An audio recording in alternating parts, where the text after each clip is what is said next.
the words of my mouth and the meditations of our hearts be acceptable in thy sight, O Lord, our strength and our Redeemer. Amen. Please be seated. Hallelujah, Christ is risen. The Lord is risen indeed. Hallelujah. All right. Run, all systems are go. The sound is working.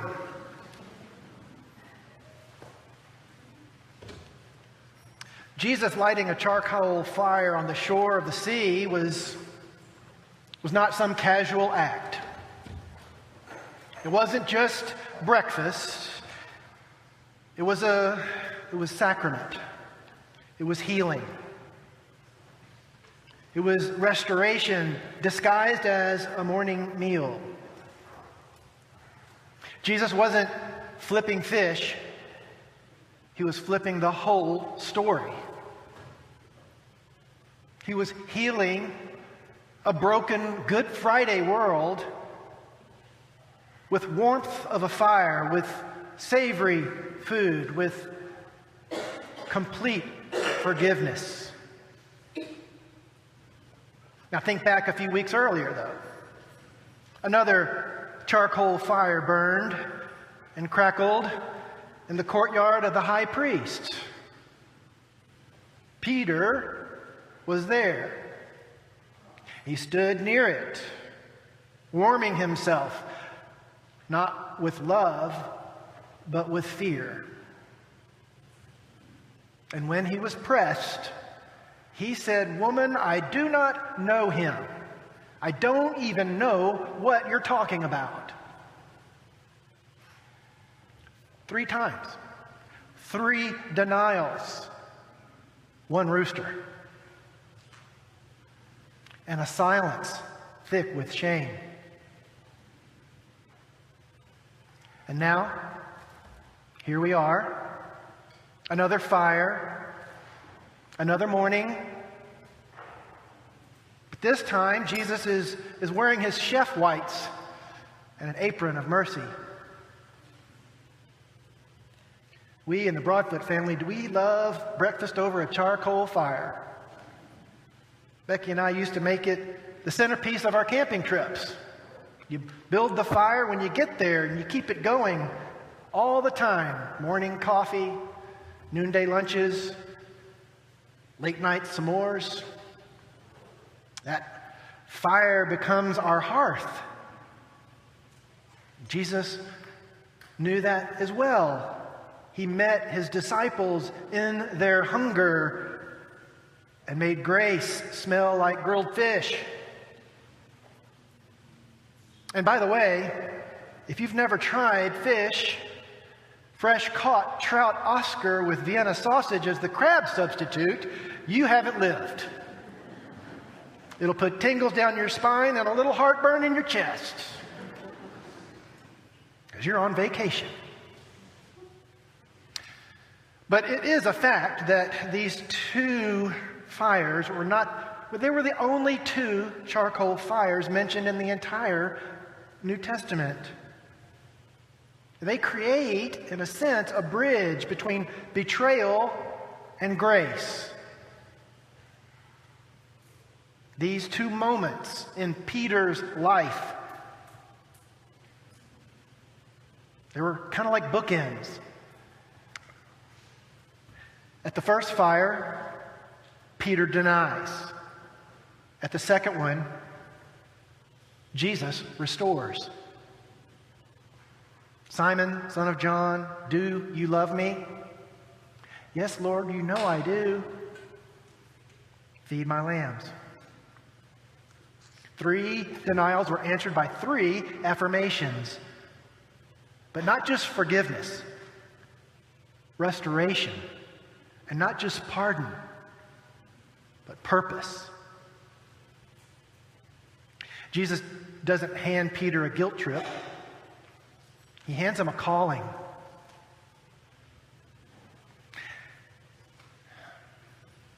And if we're honest, we've all sat by that first fire. We've all had moments of silence, cowardice, or deflection, times that we said, I don't know him. With our words, in our actions, with our choices. But there is good news. Jesus doesn't leave us at that first fire. He builds and lights another.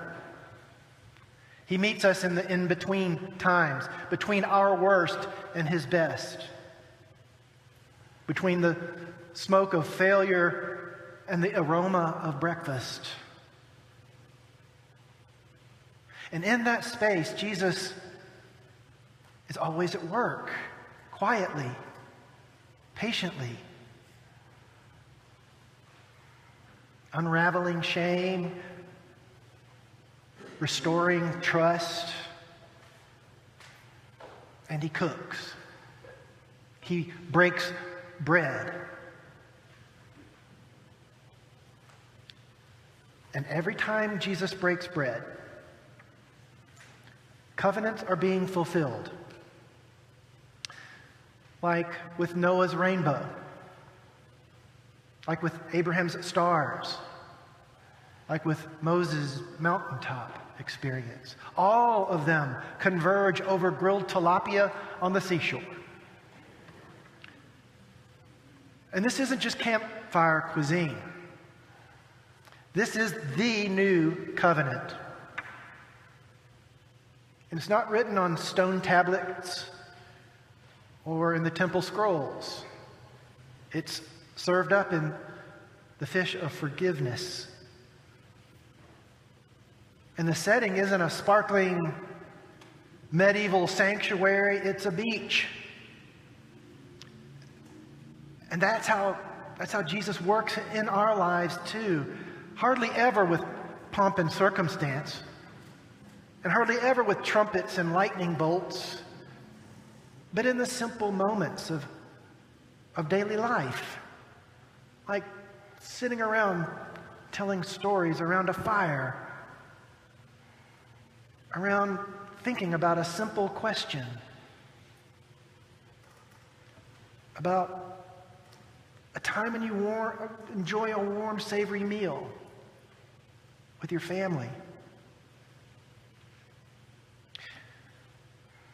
We can compare this moment with the sacred year of release, or better known as Jubilee. Have y'all heard about Jubilee?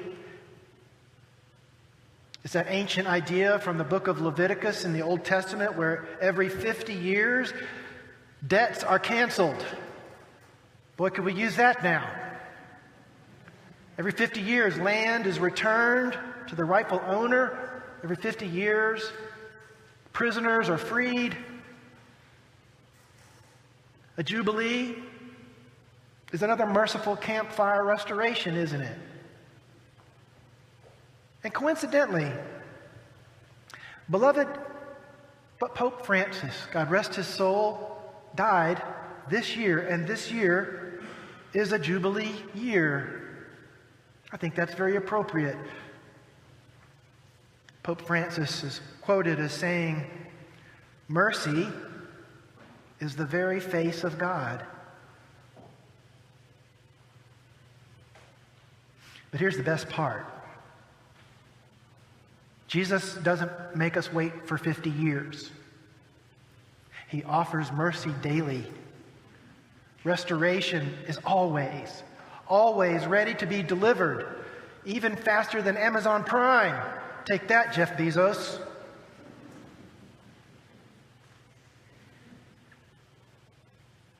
So what does that kind of mercy look like in our world today, 2,000 years later?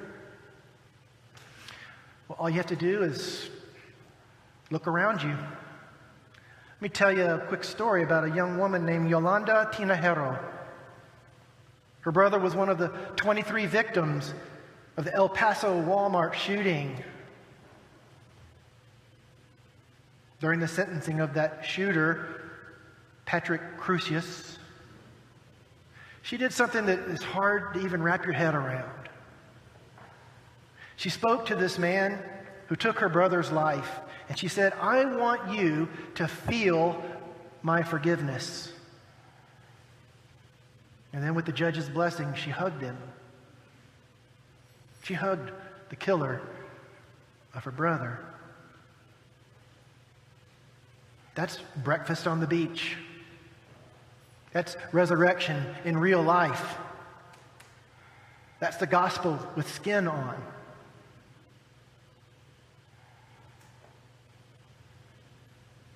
We live in a pretty chaotic time.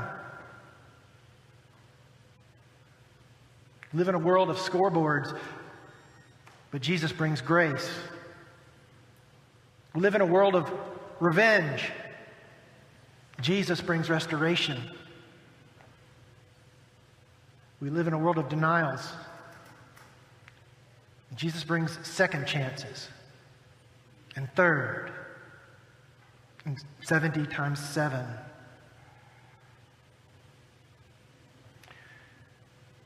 So if you've ever failed Jesus, welcome to the club. It's the biggest church in the world. But remember what we read this morning, that failure before the breakfast with Jesus and the disciples. The disciples had gone fishing all night and they'd caught nothing. Who hasn't felt that way? Utterly futile. And then at Jesus' word, they hauled in 153 fish. They hauled in abundance. They experienced the joy, the grace that strains the nets but doesn't break them.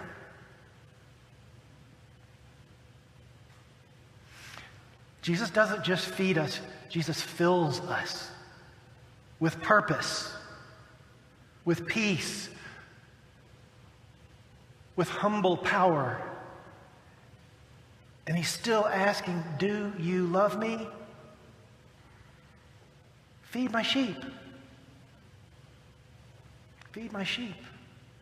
No matter how many times we have said no, Jesus still says yes. Yes to mercy.